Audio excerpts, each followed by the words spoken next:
Hi, Phil Aston here from Now Spinning Magazine with another unboxing video, and this time we're going back to the new wave of British heavy metal, and basically Neat Records, the singles, A-sides and B-sides, Volume 1, H&E Records, part of Cherry Red. It's called All Systems Go. Nice denim jacket on the back. Now I'm going to show you inside the box, and then I'm going to talk about what I think of the set, and I'm going to go back to 1980 and share a few anecdotes as well, and what it was like to be there at this period of time. So here is a look inside the box. So this is a look inside All Systems Go. This is classic new wave of British heavy metal, Neat Records, the Neat Singles Collection, Volume 1. This is from H&E Records, part of Cherry Red, 4 CDs. Each CD includes pictures of the single covers themselves, because I was there. This is the golden age of single covers. You know, a lot of singles in the 70s didn't have a cover at all, just the record store bag for CBS or Harvest or EMI. But in this, the golden age of new wave British heavy metal and punk, of course, singles had covers. So this is CD 4 actually, because I've been playing it. So Saracen, Avenger, Tobruk, Tyson Dog, Emerson, Jess Cox, Valhalla, Crucifixion, Venom. I'll do the booklet last of all. Don't know which one this is. I think it's 3 all back to front, aren't they? Valhalla again, Sabre, Persian Risk, Alien, Avenger, Black Rose, Hell and Back, Clever, Jess Cox, Venom, Raven and Udo. And they were getting to the stuff. I remember buying some of these. Tiger the Pantang, Fist, White Spirit, Raven, Aragon, Venom, Bitch's Sin, Blitzkrieg, Raven, and Raudil. I think this is number 2, isn't it? Yeah, Venom, again, Steel, Raven, Jaguar, Heavy Petting, Dead Ringer, Crucifixion, Warrior, and Fist.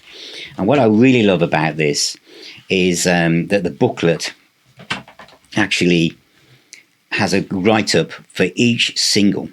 Looking at the A side and the B side, and where they can, they've talked to the members of the band to get a bit of background and a kind of historical perspective. So you've got things in context. Again, they've replicated the single covers. This is really well put together. Absolutely superb stuff. Totally enjoyed it. I totally enjoyed it. So that is the booklet, really well put together, mastering by Andy Pierce, and some of that must have been a challenge for some of them, but overall it just sounds fantastic. So that is Neat Records, All Systems Go, Neat Singles, Volume 1. So that's All Systems Go, a 4 CD box set, Neat Records, A-sides and B-sides, H&E Records, part of Cherry Red. So the new wave of British heavy metal. I was there. In fact, I was part of it, and I would highly recommend this book, which I'm going to be reading from quite soon, which is Heavy Metal, the New Rise and Fall of the New Wave of British Heavy Metal, and I'm in this book in several occasions, because I was a member of the Handsome Beasts. We were signed to Heavy Metal Records, and there are a couple of videos within the Now Spinning Magazine channel where I talk about some of my stories, and there'll be more stories coming along, thanks to many of you reaching out to me saying, will I talk more about this time? So what are my thoughts about Neat Records? Well, for a start, we were rivals. I was signed to Heavy Metal Records, so anything that came out on Neat was seen as the enemy, because that's what it was like, okay, back then, because there were so many rock bands. It was a joyous time to pick up a guitar and have a garage you could go and rent and play in a band. Now, this is superb stuff, and that one thing I will say about the spirit of the age, the spirit of these times, is listening to all of these tracks, of which there are loads, aren't there? There's absolutely tons of tracks on this. You will hear some of the best guitar riffs that you've never heard before. There's something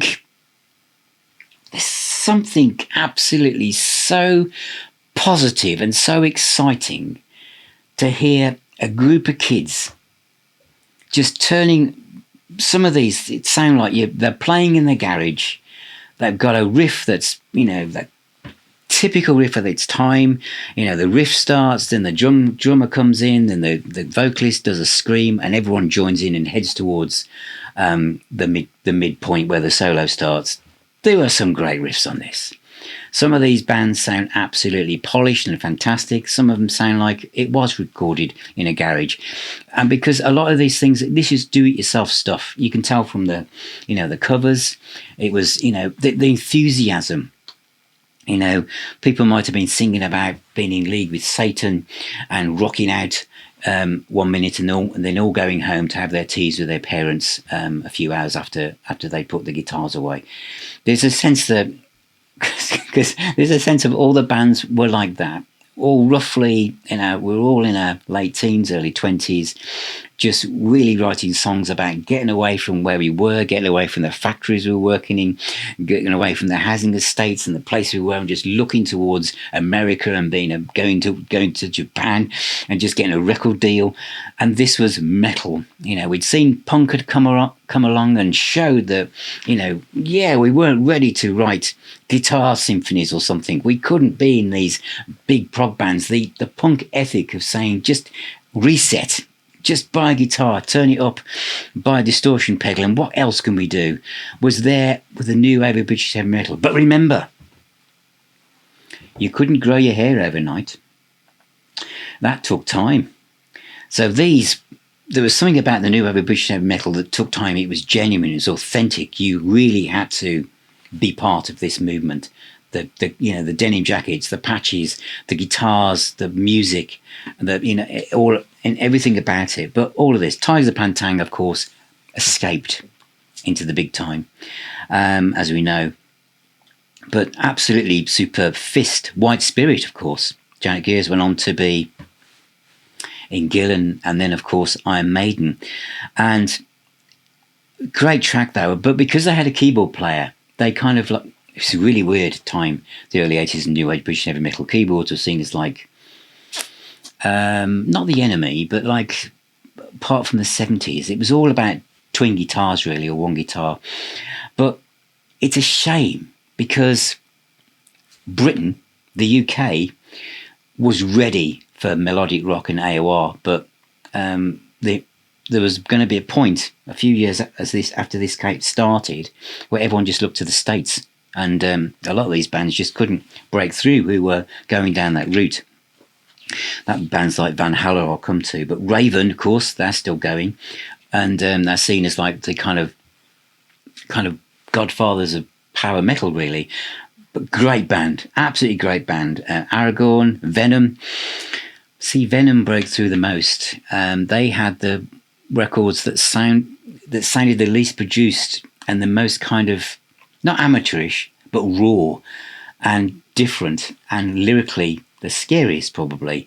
But those are the ones where the big bands in America, the Metallicas and Megadeths, were listening and watching, the future of thrash, the seeds were being sown here. And I remember going to the Costermonger in Birmingham, and we were talked about new wave of British heavy metal. As I said, I was part of it. I was playing regularly every week in Birmingham with the Handsome Beasts, and all these bands' singles were coming out, and everyone was cross-checking, reading sounds and everything. But Venom, although when I was thinking, I can't cope with Venom. It's not the kind of metal that I was playing, but they were growing all the time in the background. They were getting bigger and bigger. Bee Gees Sin, it was good. Blitzkrieg, Raven Again, Raw Deal, Venom, Axis, that was an unreleased track. Raven, Jaguar, Heavy Petting. I just thought they were going to break through when Brian May got involved, but it never happened, did it? Dead Ring, Crucifixion, Warrior. Now they're good. Warrior, absolutely fantastic. I absolutely love that. Brilliant track. It's worth for me getting this box set just for those two tracks, really. Absolutely incredible. And Valhalla. 6-piece outfit, one of Neat's lighter signings, again keyboard player. Absolutely incredible. This track here, Coming Home. It is AOR. It's AOR that should have broken through and just kept the UK at the forefront, but it didn't. Fist also, Sabre, Persian Risk, Alien Avenger, Black Rose, Helen Back, Jess Cox. Jess Cox tracks sound a bit kind of more dated to me, but more garage, I guess. And then Venom are back again. And each time the Venom singles come through, which must have been selling better and better, the production's going up, the confidence is growing in the band, and you just feel it. Raven again, Raven at Udo, Raven are breaking through. Saracen, who are very prog, very Magnum orientated. Great band, saw them at the Birmingham Railway. Avenger, Tobruk, another band from Birmingham who should have been massive. Great songs. They had all the right attitude. There was quite a bit of jealousy in Birmingham towards them because they just looked as if they're going to break through. They supported some great, I think they supported UFO at the Birmingham Odeon, and they went to America. Lance Quinn produced their first album, if I've got that right. But they didn't break all the way through, but great band, seriously. Titan Dog, Jess Cox again, Emerson, Valhalla. Not sure about the second single by them after just gushed about the first one. Crucifixion and Venom again at the end. And by this time, their wings are beginning to become leathered like the demons that they became. But great stuff. I totally love this. I love the innocence of it. It takes me back to those times of really playing rock music for the pure fun of it, playing riffs and just feeling the kind of chuggy riffs that we had back then. I almost feel like that sometimes in heavy metal and prog metal, that trying to play a kind of more, not obvious riff, but a riff that kind of takes us back to these traditional days is seen as like, oh, you don't do that. You want to make it a bit more avant-garde or not as accessible. And sometimes you just want a riff that just literally is in A and just literally goes up the fretboard and everyone thunders in afterwards, and the singer just rides the song towards the last orders at the local bar. Great stuff. I would highly recommend that. Absolutely, literally 4 hours of fun. Thank you for watching. Thank you for being here, and keep playing those records, CDs, vinyl, whatever it is.